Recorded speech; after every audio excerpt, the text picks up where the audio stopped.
Thank you everybody for coming. This is our lean VSAP report out for our overpayments process. And as you will soon see and hear, it's a very complex process. This is our fourth event specifically for the UC Service Centers. It concludes the look at our in-depth look at everything that we're doing in UC to find a way to do things better. We started with our monetary process and then looked at our overall process and then delved into our adjudication process. And this is our last implementation plan that we'll have moving forward. We'll have many months of implementation after this, but I'm very excited for the team to share with all of you all the work and effort that went into creating this and explain the unemployment compensation overpayment process to all of you. So with that, I'll hand it off to Kate. Thank you. Good morning, everyone. My name is Katie Zielinski, and I am a claims examiner in the Scranton UC Service Center. Before we get started, first and foremost, we'd like to say hello and thank everyone for taking time out of their busy day to come and see this presentation this morning. We'd also like to thank our management for giving us this opportunity to participate in this very, very interesting process. So this morning, as Shama mentioned, we're going to be talking about the overpayment process and how we can apply the lean principles in order to improve those processes and increase our efficiency. So when we talk about the lean process, the first thing we need to really discuss are the 7 wastes. Those 7 wastes really outline what the problems are and how we can correct them. So we learned about this gentleman named Tom DeWitt.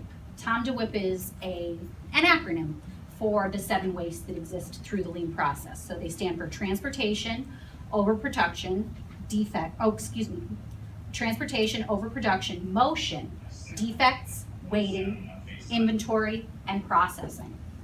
So throughout our process, as we reviewed all of this information, we realized that pretty much motion, or transportation I should say, and waiting are the biggest problems that we're experiencing, which is basically shuffling paperwork from place to place, and also the wait times that are caused as a result of all of this.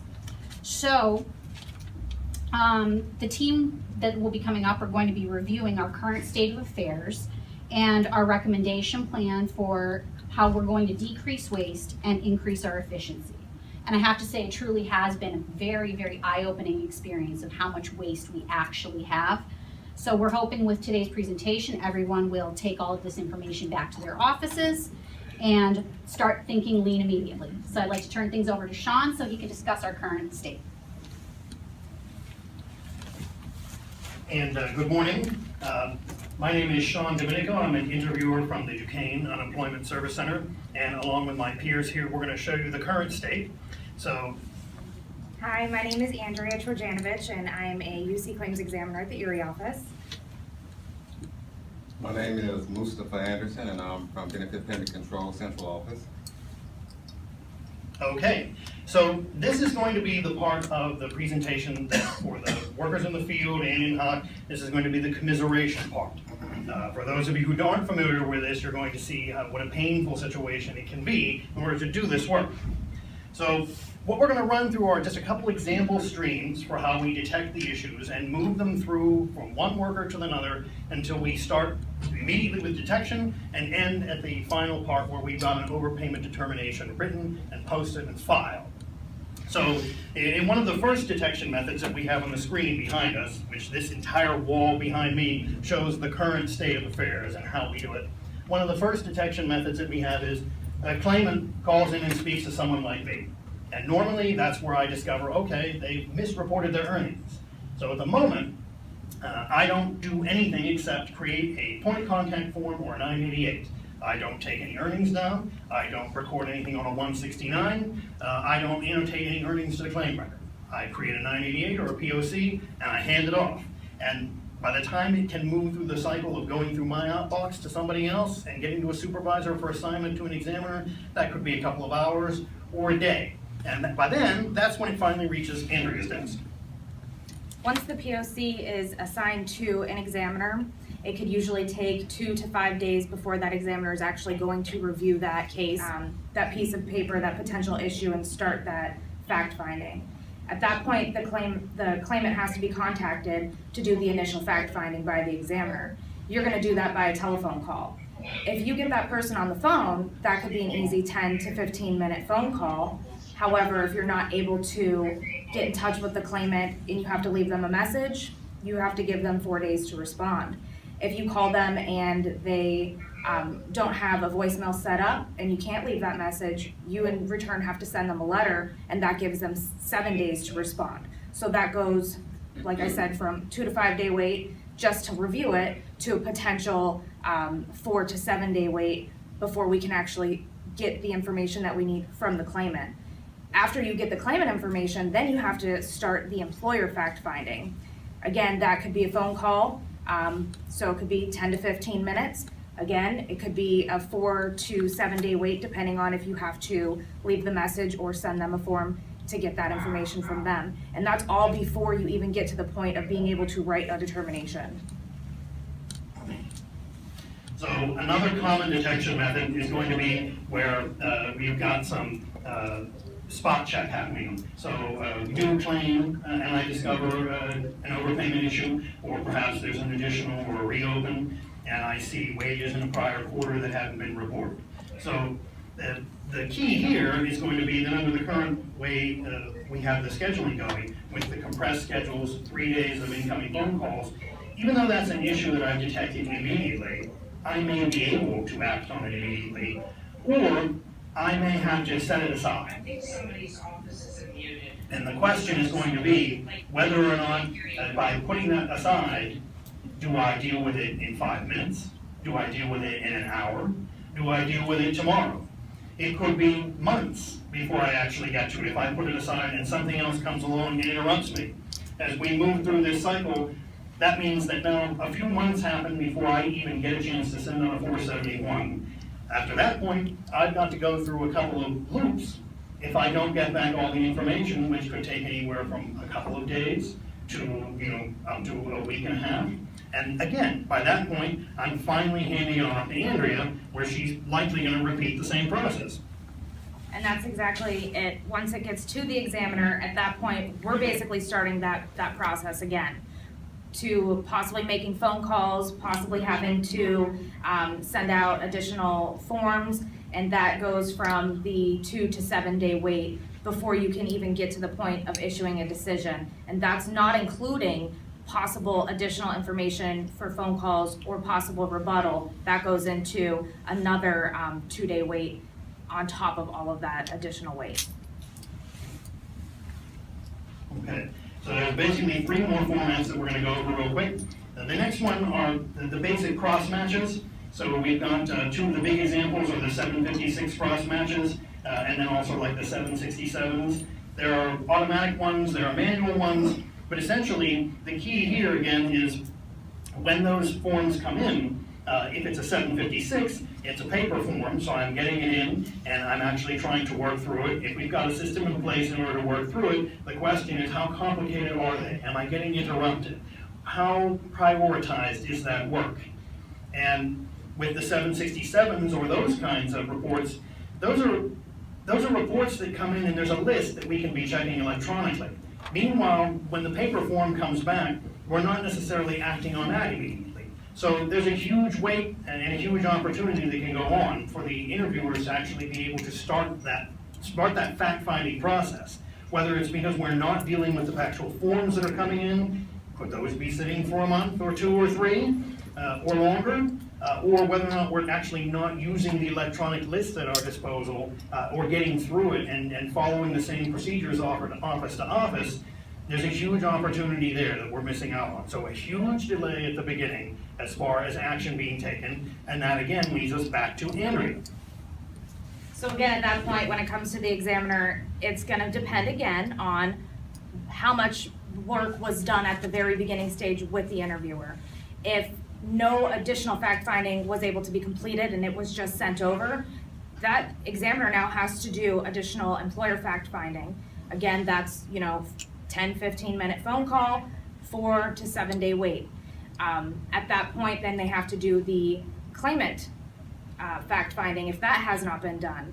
Again, 10-15 minute phone call, possible, did that turn off? Possible 4 to 7 day wait. I don't think it's, yeah, it's on. You guys hear me now? Okay. And then that's not even including your rebuttal. At that point, once you get that fact finding done, there's still more time that the examiner might need to take on that case to do a rebuttal. And again, depending on whether or not you can get in touch with somebody, that could be a 2-day wait, or if you have to send a letter, that's another 7-day wait. So there's an internal audit process that actually skips straight over me and would start with Andrea. So once the internal audits division does their investigation, they're going to automatically forward that to the service center to a resource account. Currently, we have a manager or a supervisor who does the resource account and will forward that case over to the examiner. That usually only takes about a day for them to send that over. The problem is, once it gets to the examiner, how long is that going to sit on their desk before they're able to do it? That's usually a 2 to 5 day wait depending on the caseload. And then what we have to do as an examiner is review that case. And unfortunately, right now, in our current state, the standards that the internal investigators have versus the standards that the examiners have in order to meet federal guidelines are not matching up. So I would say about 90% of the internal audits division investigations that we get in the service center need additional fact finding. So here, the investigation process has already started at the IAD level, but now we're getting it at the service center, and we have to, in return, do additional fact finding in order to get that to the stage of actually being able to issue your determination. Okay. The last detection method that we're going to talk about here, and remember, all through this process that we've spoken about yet, the examiner actually hasn't begun to write their determination. They've simply gotten to where they can do it. So we have that process left to do in addition to what happens afterwards when claimant services has to come up and deal with any possibilities after that. So the last detection method is a very common one. We're going to sum it up. Usually it's employer provided information, but we'll sum it up using one of the most common forms. This is the UC45, which is the employer request for information that goes out. Commonly when these come back in a mail form, although they can come back electronically. But when they come back in the mail form, one of the big issues that we have is it's going to get touched twice before any action actually gets taken on it. So first, a clerk is going to bring it in, stamp it, and maybe sort it, maybe not sort it, but deliver it to an interviewer who's then going to sort it through his or her work. And at that point, when they detect the earnings issues, they've got to, again, how long do they deal with it? Can they get to this on a Wednesday morning or a Friday morning? Or does something else come up that becomes a bigger priority? And if that something else comes up, these can wait and wait and wait. And by then, again, there are some things that need more consistency as far as recording the arrival of that form, because its receipt in the office is very important. And then also, annotating to the claim record, whether you've got 1 or 2 weeks, showing what the earnings were, putting them on there. And then also, if you're sending out an additional request because the 45 reveals a bigger investigation, when those come back, and when those 471s come back, because we've gone up above and we're back into one of those loops again, when you finally get done with that, putting that on the claim record. And finally, it can leave my desk and go to Andrea. Where it then in return just goes through that same exact process all over again, checking do you need additional fact finding? If you do, starting that process all over. And I mean employer fact finding. Then you can start the claimant fact finding. And again, after that, do you need any other information from the employer based on what the claimant said to you? And at that point in time, you've already gone through that whole stage, and like I've said before, each time that you have to make an attempt to somebody, that could be a 10-minute or that could be a 7-day wait. At that point in time, once we finally get to the end of all of these processes and an examiner can actually sit down and get their determination done, what we first have to do is review our case file and map out and prioritize our work. That includes grabbing your check writing, calculating your overpayment so you know what weeks are overpaid and how much your total overpayment is going to be.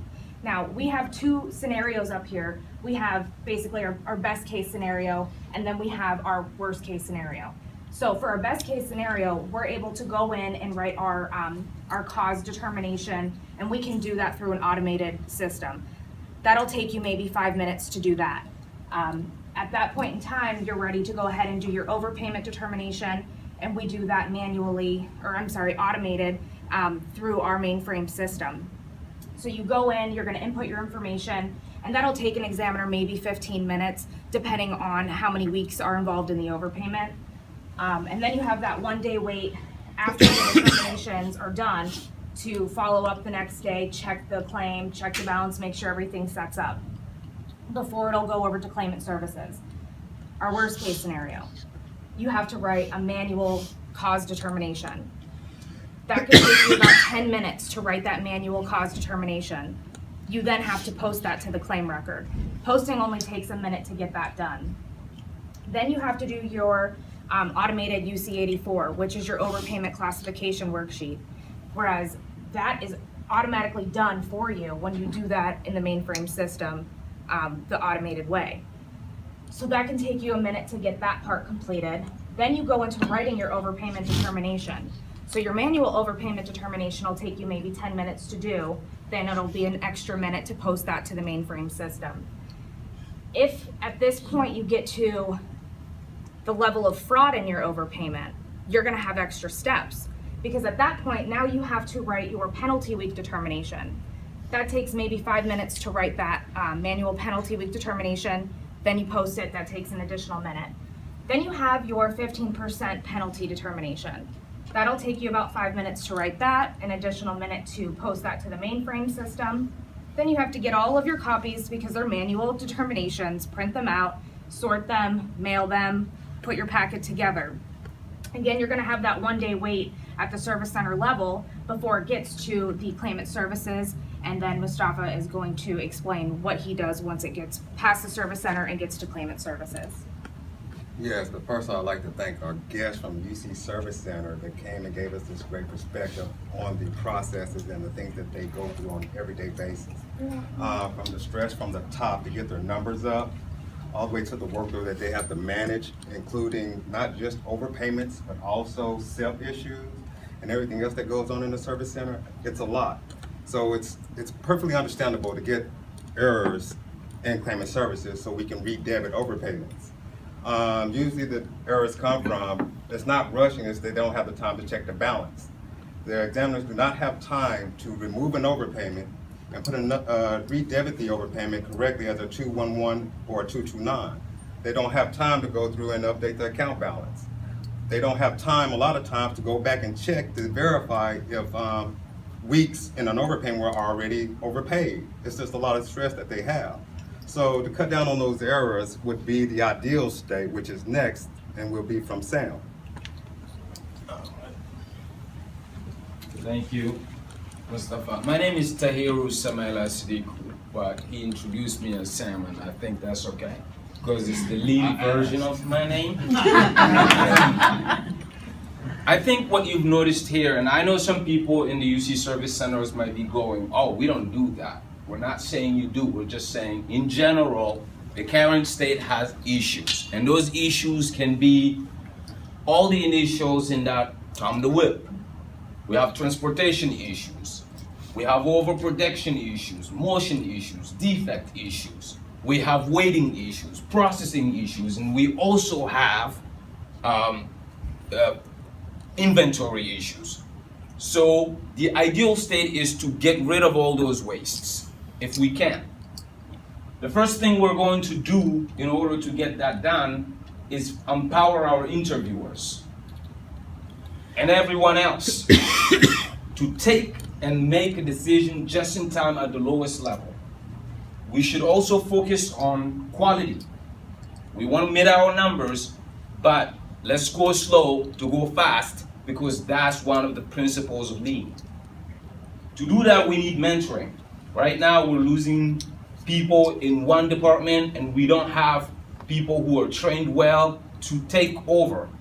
So we need to get people involved, not exclude or silo the DOT teams. We need to get people trained on overpayments regardless of what team they belong to. We have to have the interviewer set up all the initial fact finding so that when it gets to the examiner, it doesn't have to go through all these weights. The examiner will be ready to review, rebut, and write. We also need to get consistent training in all service centers, as well as at all levels, whether you're an examiner or an interviewer or supervisor, so that the training that is received adapted to the service center, but also follow a standard workflow that we should adapt to all the offices on the field and here at Hawk. Now, if we empower our people and we still have archaic tools, the job will not get done right. So we need good people, which we already have, but we also need better tools. Electronic submission by claimant and employers would be nice.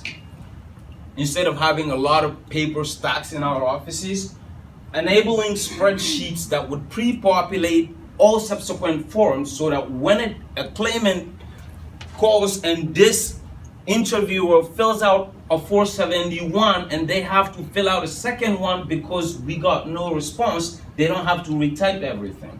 It can overpopulate. Real-time wage reporting from the employers would be more efficient because we pay the benefits per week, and it would be more compatible if we can get those wages reported per week rather than a quarterly basis. Then, one issue that we run into as examiners is the time you have to wait after it's ready to write. If it's ready to write, it should be ready to write. Unfortunately, the system does not allow you sometimes to write 2 overpayments on the same day. It's not going to stack. If, for example, I have a fault overpayment and then I have a fraud overpayment, I have to wait 1 day, write one, next day I write the other one. Sometimes you're writing overpayments on the same claim for 3 days in a row. We should be able to get that done all in 1 day. When we get the good people, which we have, the better tools, we also need to take some new directions. It already started with our new leadership a few months ago, and we need to see more improvements in not only the way we distribute the work, but also the way we distribute the tasks. So if we centralize our tasks in such a way that only central office can perform certain tasks, we're cutting the feet of our field offices because we're not empowering them to enable them to help us here when our backlogs here are piling up.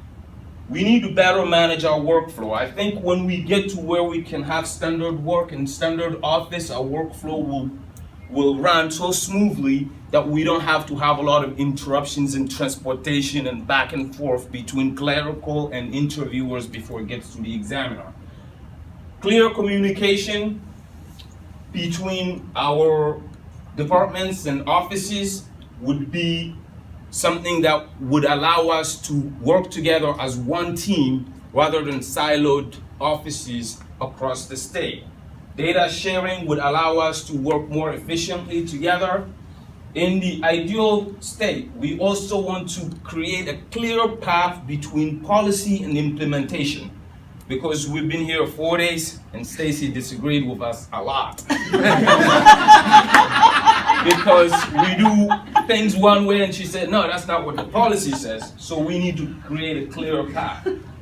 We need adequate staff. Clerical specifically complained a lot about not having enough people. I know in some offices they said they have many desks that are empty. Some people have the people, they don't have the desks, so adequate staff would be more efficient. We have to also make overpayment a priority.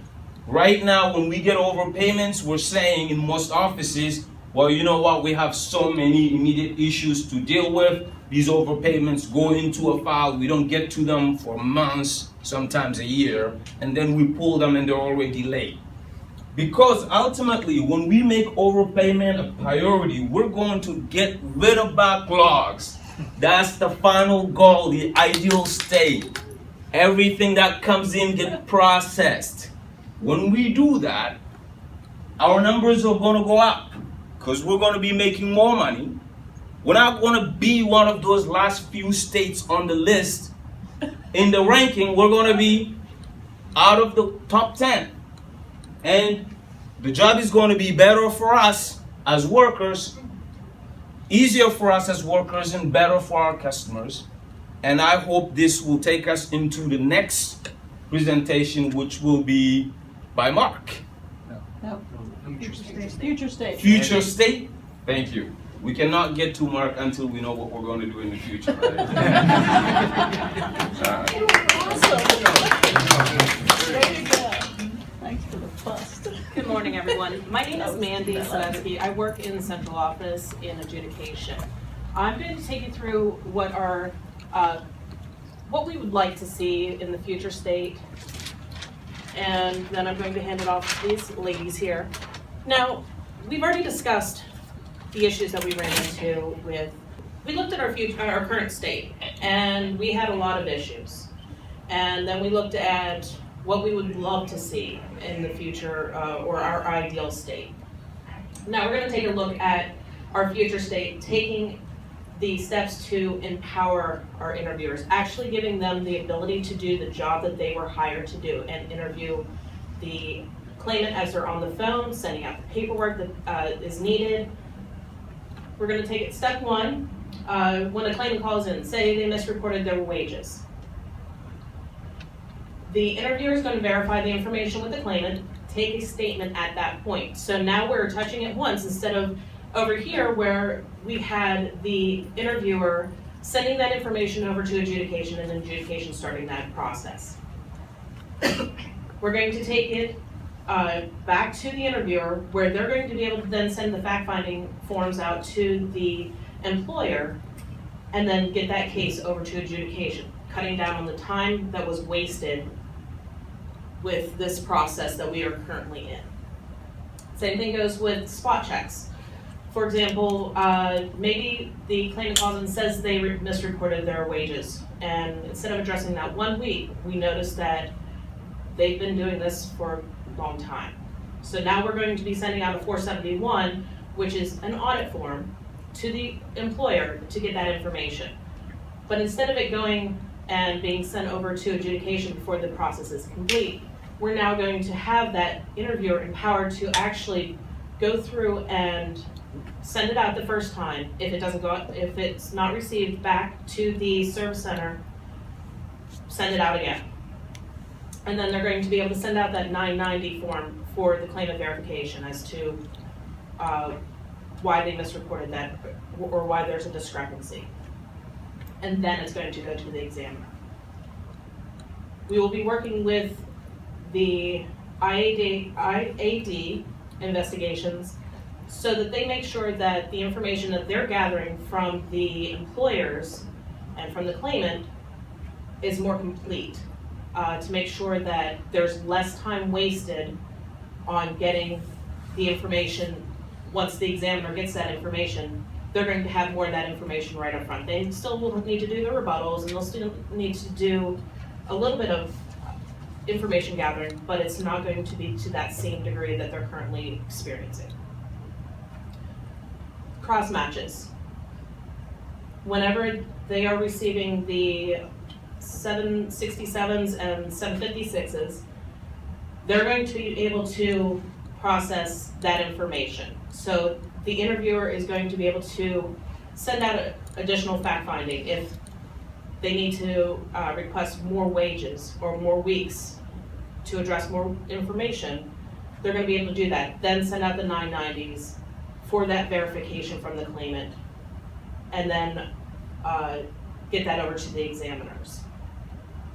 Now, we had discussed over here with the 45s, the UC 45s, there's a lot of information that comes on the forms. So we're getting information about separations, we're getting information about claimants working full-time, if they are misreporting their wages, whatever the case may be.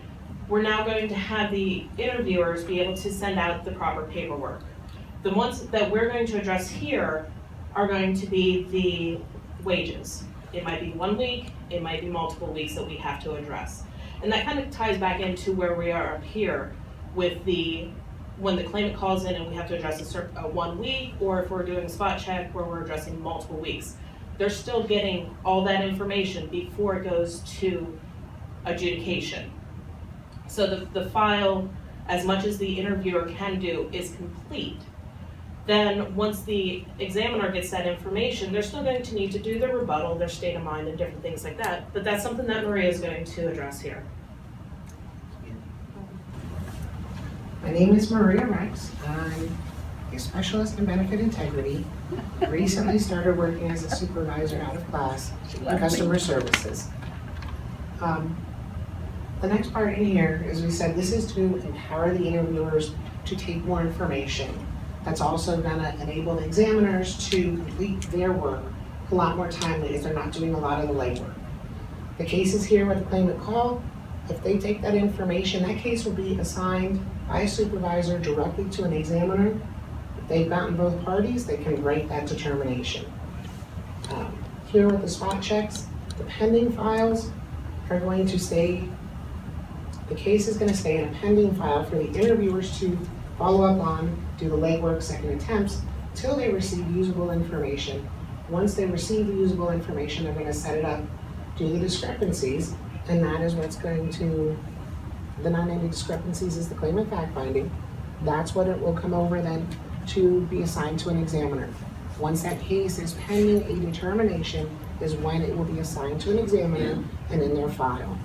There should be no further legwork once it gets to the adjudication so that they can concentrate on their flow. If there is no response on audits, that is gonna be a no issue. There is nothing to work with if we get nothing back from the employer. Sounds like I have no sound. No, you I have no don't. sound. Try holding close, maybe it'll help, I don't know. Okay. So basically, so examiners are not getting useless information. That's not even coming their way, they're not wasting time on that. Same path with internal audits, they're gonna try and get the better information. If we need to have discrepancies, if it needs a little bit more, there may be something sent out. Once that's ready, it's coming over to be pended and assigned with the through supervisor to the examiners. Basically, it's gonna go to a supervisor, we figure we give them a day or two for them to assign work out to the examiners. Once they assign it to the examiners, they will have it in their files at their desk, and the mail that comes in, the clerks will sort, get the mail to them.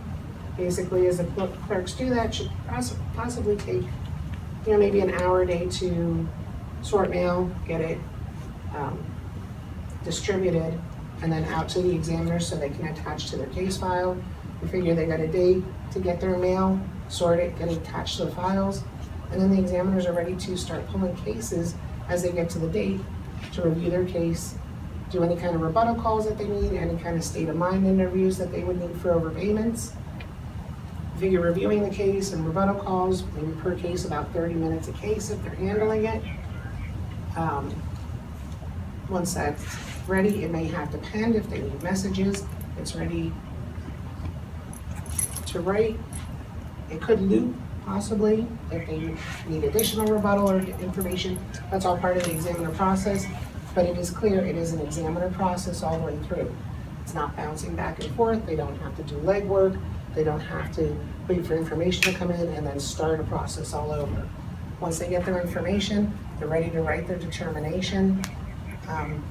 They're able to map out and prioritize their work as they'll know what's ready to pull, how many cases they have in a day, and those cases should be ready to go. They don't have to stop and do additional fact finding. Then they will pull up, say two, the overpayment determination that is computerized. That should be in the mainframe, about a 5-minute process to input their information in the mainframe to do the determination. They're also gonna do their non-bond determination before they do that. So I figure that'll be 5 to 15 minutes to do the determinations. They'll put their case together. The next day they will follow up, ensure that the balances on the claim are correct and the overpayments are posted on overpayment history.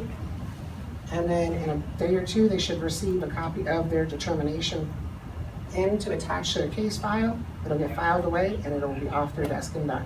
So it is a nice clean flow, but they're not bouncing back and forth between setting up cases and writing cases. They should just be able to follow an adjudication flow. Maria, can you do me a favor? Yes. Can you just say that the blue are process steps, the pink are weights, Pending. and the yellow are, on this one, are problems? Okay. The blue are process steps in here and over there. The pink is your pending time, which can vary from minutes to days, and we're telling you about as we explain. And the yellow is processes. Problems. I'm sorry, problems. So as you can see, the number of problems, excuse me, number of problems there is huge. We have very little here because everybody's got their duties. There's a flow. We've empowered staff to do their job, and it goes a lot quicker. Even the holding times are a lot less than they were up there. Okay? I'm going to explain what happens after the examiner has completed their overpayment. That 4412, the next day, will go to the mailroom. From there, it could sit for a couple of hours. It then goes to the clerks to sort the 4412s, which normally takes about 3 hours.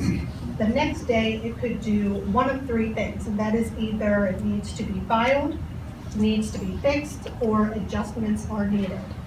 It is then fixed based on the error code, waits about a day, and then the cases are then checked.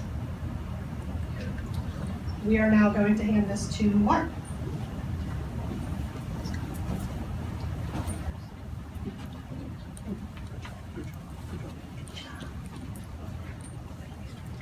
Hello, my name is Mark Landon. I'm from the Erie Service Center. We've seen the current state, what we would like to see in the ideal state, and also the future state. And in order to get there, we would compiled a list of items on our implementation plan. And just to sum up some of them, a lot of them came from the prior VSAP. So these are items that have already come up from people that had participated in the prior VSAPs. A lot of it is to create standard work processes from the interviewer on down, even the clerks in the office, how work is going to be distributed and assigned within the offices. Also to ensure that people are following policies and procedures that are already in place, and also possibly adopt procedures and policies that are already happening in some offices but not others. We also talked about expanding the use of electronic communication, whether it would be claimant and employer responding to our request for information, or even distributing mail in between the offices and central office. And also the easy part of our implementation plan is we talked about that we need to come up with a plan on how to attack our massive backlog that we have existing. So we just heard about that, we have our implementation plan, and now I'm going to hand it over to Matt, who is going to go over some of the metrics that we're seeing now and what we hope to see in the future.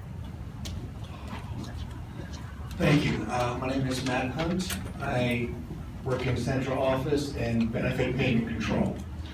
So with all these improvements that we're talking about, we need to have a way to measure it so we can measure our success. So the different categories that we're looking at is lead time for getting everything accomplished, our current backlog, the defects, process steps, and then we will finish up with statistics that are reported to the federal government. So for the lead time, what we specifically looked at is how long it takes when it is a situation where we receive a UC 45, that's a document that the employer sent into the service center. In our current state, lead time is an average of 81 days. In our future state,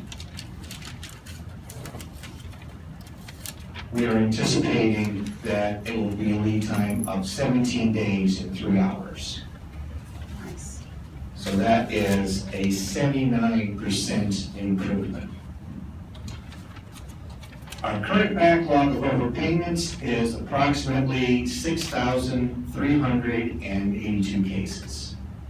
What we're hoping is with the improvements in our processes, with some of the front-end work being done by the interviewers, examiners being able to get to the adjudication and writing process more quickly, that we will be able then, and with our implementation plan of attacking that backlog, that we will be able to reduce that down to approximately 3,000 cases in the backlog, which comes to an improvement of 53%. Defects. So this is when we're talking about after the overpayment has been written by the examiners, and it is. Yeah. Since it's done by examiners, these are the defects and errors that claimant services has to work and address. Currently, we're saying that about 60% of the overpayments that are being written fall in that category of having defects need to be addressed. What we're hoping is with the interviewers doing a lot of the setup work for the examiners to be able to do the adjudication process, but therefore they will be able to do a better job and prevent some of those defects from occurring. So the new process will be down to 15% defects. So that's improved, 75% improvement in the process. Now, in terms of the process steps. We ran out of time. If you look at the current state and you see the massive Post-it notes of process steps, which is again the blue, the pink, which is the delays, and the yellow, which is the problems, and you compare it visually to what we have with the future state. As was said before, we don't have any yellow sticky notes, so we've eliminated the problems. We have streamlined the process. It's much cleaner. Things go through a much more efficient process, and so that will be a much better improvement. Now, this is what is seen from a more federal level in terms of our performance. Right now, our UC overpayment detection rate, which is a 3-year rolling average, we're at 35.83%. Now, as we go through this process and the improvement, that will be improved. That will be a little bit of a lag because, again, it's a 3-year rolling average, so it will take about 3 years before we will see some improvements. But what we are anticipating is that will go from 35.83% to 50% or better, which would be an increase of 39%. Some of the other things that the federal government looks at is our improper payment rate, where we should be is less than 10% of the payments. Right now, we're at 9.22%, so we are making it, but we are making it barely. What we're hoping is with this improved process, especially with being able to have a better process involving the cross matches, that we will be able to improve our detection and possible prevention of improper payments, which cause the overpayments. Another thing that we look at is you see overpayment recovery. The goal right now, our acceptable level of performance is 68%. Now we're currently at 73.85%. However, recovery rate is how much money we recoup back from claimants who owe us overpayments divided by the dollar amount of overpayments that were written.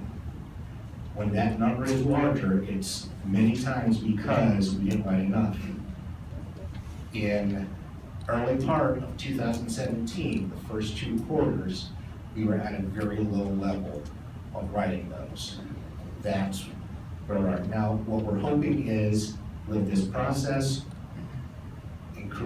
making it more efficient. We're going to increase the number of overpayment dollars that have been written by the examiners, and therefore have that recovery rate reflect that better. Tell them that number. Right now, in terms of the overpayments that were written, that is approximately $183,789,636. That's out there. That's out there.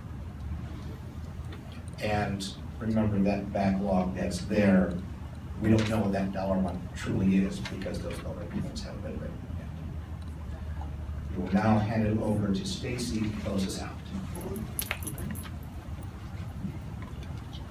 So I'm Stacy. I'm the one who kept them on their toes this week. And my teammates told me I have to keep this short and sweet, so I'm gonna do what my teammates asked me to do. Because they did such a great job. So all I'm gonna end up saying is, they've shown you the painful process we currently have, which I'm sure it was painful for you to sit and listen to also. They went to the ideal state, which was back here, to what we're at today. And as you can see, we're saving a lot of trees. So before I end up closing and turn it over to questions, I do want to first say, I want to give a shout out and a big congratulatory and thank you to everybody who went through this process this week. And I'd like everybody to just give them a hand. They did it this week. They were awesome. And I'd also like to thank everybody in the field who works tirelessly every day. Your work is appreciated, what you do. Central office, I work with a great bunch of people here too, and I appreciate everybody. So with that, I'm gonna ask the whole group come up. Was that short enough? Sure. That's good for you. For me? And at this point in time, if anybody has questions, we'll turn it over for questions. Yes, sir. So you talked about the process being painful as you're going through. What would you say, in your opinion, was the most difficult part about getting started with this, beautiful display that you have in the back? Who would like to answer that? I would honestly say that the hardest part of getting started was the fact that there is no standard across the board for every office. So in each and every office, everybody does something totally different. So trying to figure out what the current state is when you truly have multiple different current states and trying to put that into one, that was the most painful part. I agree. Anyone else? Yes. So, is this what you're doing today? No, this is what you want to do. This is what we're doing today. We're doing today. This is what we are going to do. So how do you make that leap? Who wants to answer that? Mark, you were in the invitation, do you want to take that? Well, as I mentioned, we have an implementation plan, and because of the space on the board, we couldn't put it up there. But there's about 50-some items on that list. Each of us are assigned a task to follow up on. We don't necessarily have to finish that task, but we can get other people involved and use the resources that we have available in order to accomplish those goals.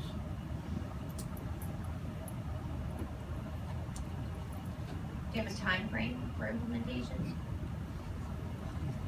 John? That's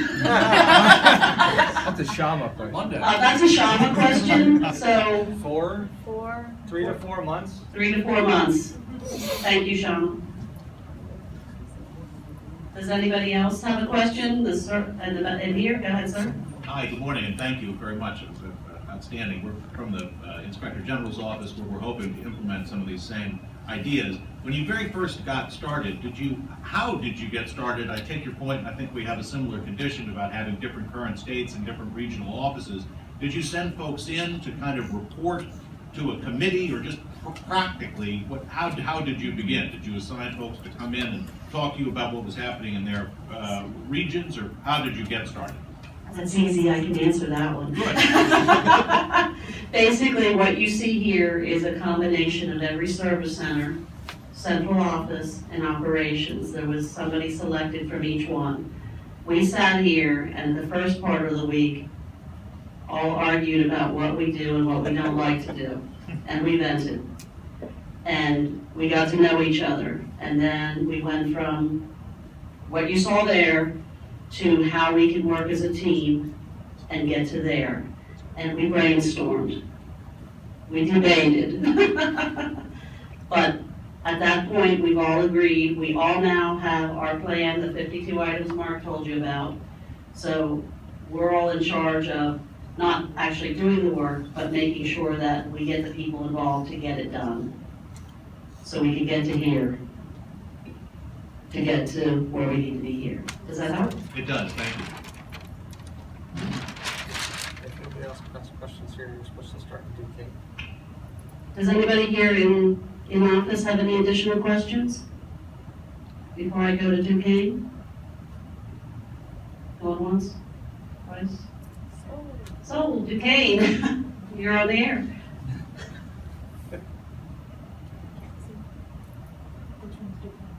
Does Duquesne have any questions? They're in the lower left-hand corner. Yes. Yeah. I have a question.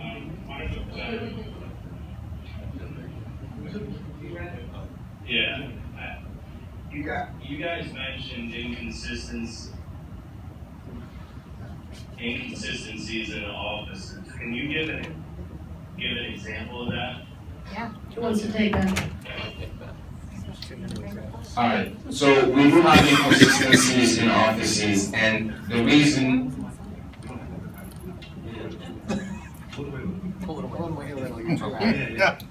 Yeah, you're like me. Too loud. Sorry, I'm already loud without a microphone. I don't really think I need it, but that's good. Thanks for letting me know.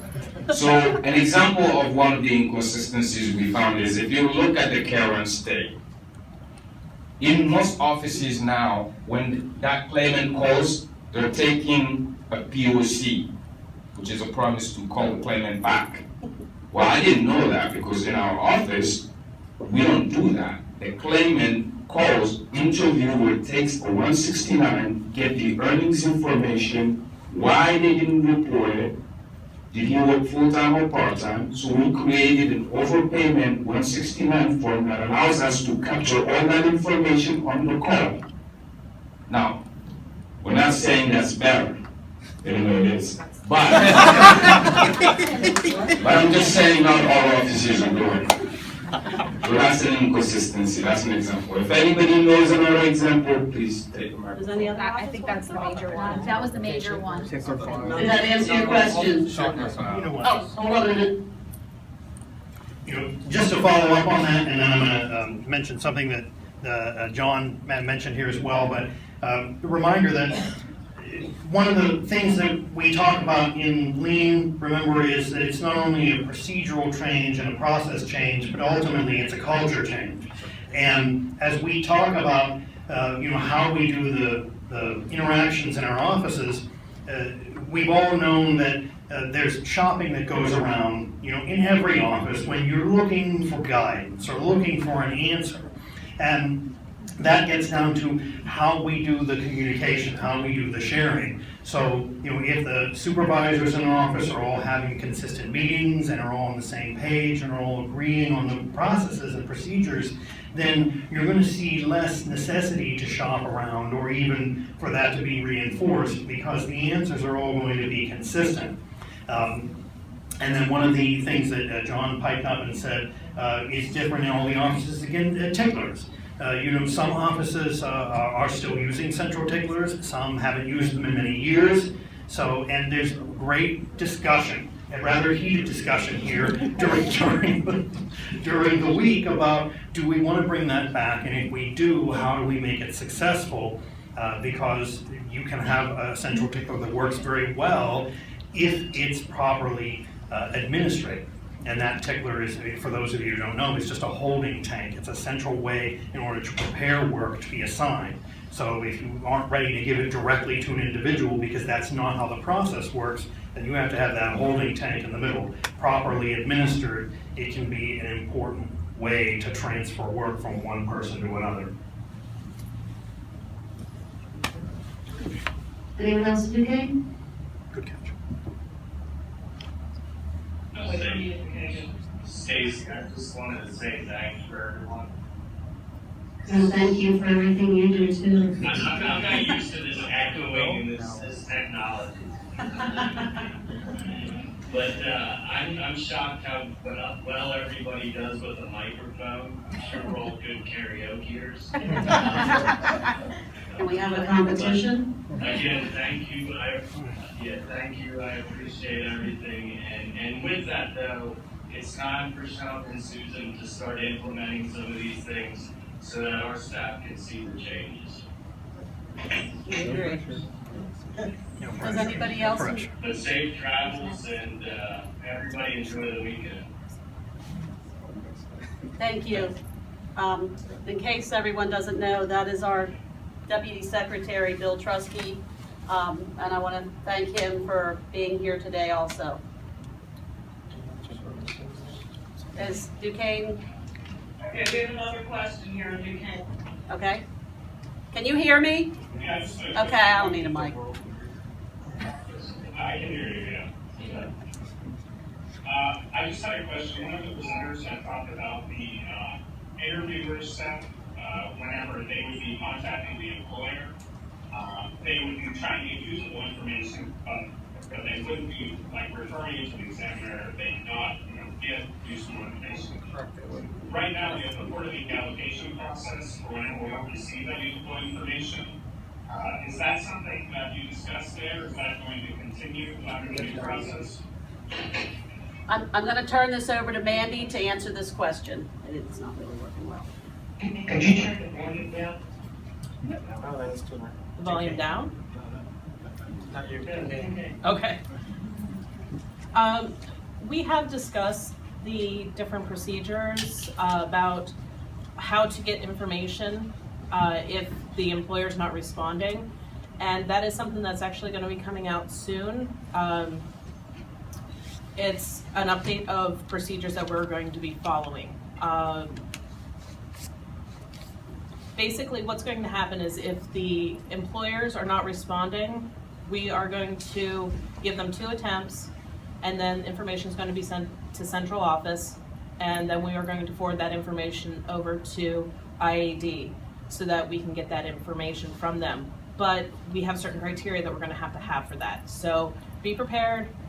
There's going to be more information coming out in the future. It's just we haven't worked out all the details yet. Did that answer your question?